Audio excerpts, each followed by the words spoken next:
Our brains are perfectly designed to make us feel bad, not on purpose, but why? Scientists say our minds wander almost half of the time we are awake, and the more they wander, the less happy we are. One paper even summed it up like this: a wandering mind is an unhappy mind.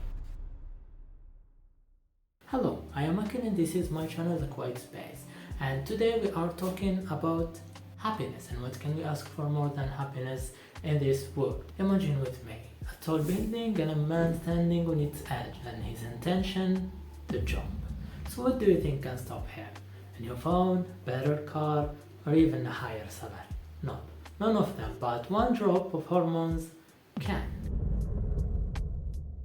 A neuroscientist John Pettigrew showed that the brain divides the world into two main zones: pre-person and space. Everything in arm's reach, things you can touch, feel, or act on right now.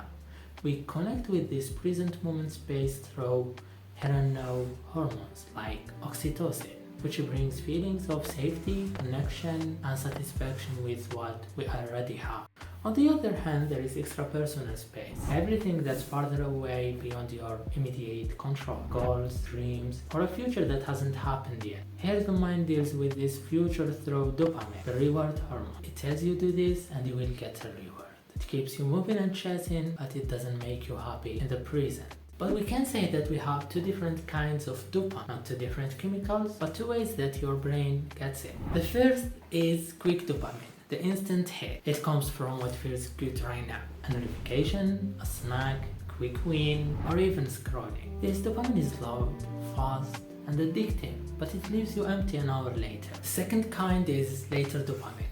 It comes from finishing a hard task, mastering a skill, or building a relationship. This dopamine is quieter, slower, but it builds something real: pride, meaning, and the sense that your life matters. On that edge of the building, quick dopamine is the seductive line. If I just get more money, more success, more attention, I will finally be happy, but it never arrives. And later dopamine is the voice that actually stops the jump. So the brain uses dopamine to pull us toward the future, and this is good. But the kind of dopamine we chase decides whether we end up addicted to emptiness or slowly building a life that's actually worth living.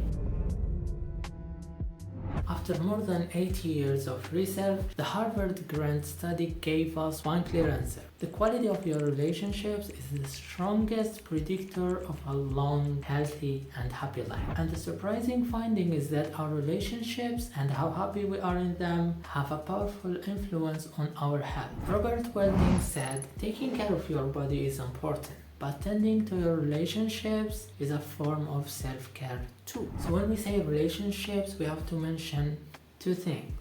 We all know that not every relationship is high quality. Some relationships are low quality, and that's where cortisol goes up. So the first thing is the quality, and the second thing is loneliness. Loneliness doesn't necessarily mean being alone. You can be lonely in a crowd and lonely in a marriage. You can have just one person who truly gets you and be happier than someone surrounded by 100 people. So it's not about the number of friends you have, it's about the quality of your close relationship. You may think being alone is better than being in a low quality relationship.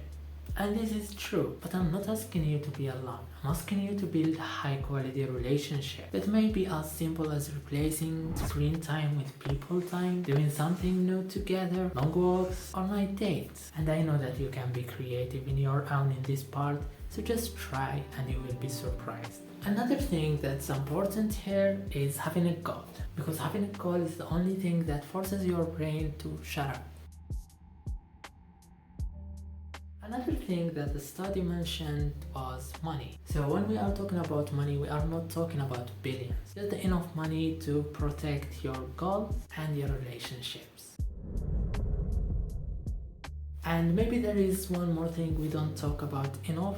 Life isn't just happiness. It's a mix of peace and problems. So when you choose a goal, don't just choose what you want. Choose the problems that you are willing to live with. So yeah, your brain was never built to make you happy. It was built to make you survive. The weight is lifting from your mind now. A gentle light is what you'll find now. Let the quiet